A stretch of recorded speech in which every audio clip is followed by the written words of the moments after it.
తాకట్లో ఉన్న మీ బంగారాన్ని విడిపించి ఆ రోజు ఆన్లైన్ రేటుకి కొంటాం. Sharma gold company. వైసీపీ మాజీ నేత విజయసాయిరెడ్డి జగన్ ఉద్దేశిస్తూ ఎక్స్ వేదికగా చేసిన ట్వీట్ ఇప్పుడు సోషల్ మీడియాలో హాట్ టాపిక్ గా మారింది. రాజులు, రాజ్యాలు, కోటలు, కోటరీలు అంటూ విజయసాయి చేసిన ట్వీట్ జగన్ ఉద్దేశించినట్లు ఉండటం చర్చనీయాంశమైంది.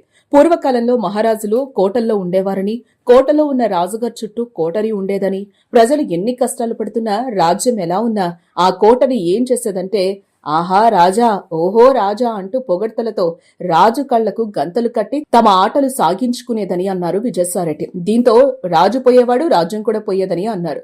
దీంతో కోటరీ కుట్రల్ని గమనించిన మహారాజు తెలివైన వాడైతే మారువేషంలో ప్రజల్లోకొచ్చి ఏం జరుగుతుందో తనకు తానుగా తెలుసుకునేవాడని, వారి మీద వేటు వేసి రాజ్యాన్ని కాపాడుకునేవాడని అన్నారు.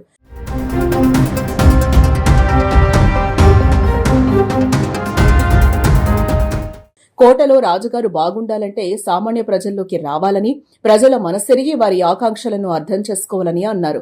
లేదంటే కోటరీ వదలదు, కోట కూడా మిగలదు, ప్రజాస్వామ్యంలో అయినా జరిగేది ఇదే అంటూ విజయసాయి చేసిన ట్వీట్ ఇప్పుడు సంచలనంగా మారింది. ఇకపోతే 2 రోజుల క్రితమే జగన్మోహన్ రెడ్డి చుట్టూ ఓ కోటరీ ఉందన్న విజయసాయిరెడ్డి ఆ కోటరీ వల్లే తాను దూరం కావాల్సి వచ్చిందన్నారు.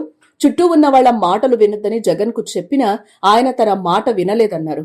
తనకు జగన్ కు విభేదాలు సృష్టించింది కోటరీలోని వాళ్లే తనను విమర్శించినట్లు చెప్పారు. తాజాగా మరోసారి ట్విట్టర్ వేదికగా జగన్ టార్గెట్ గా సెటైర్లు వేశారు.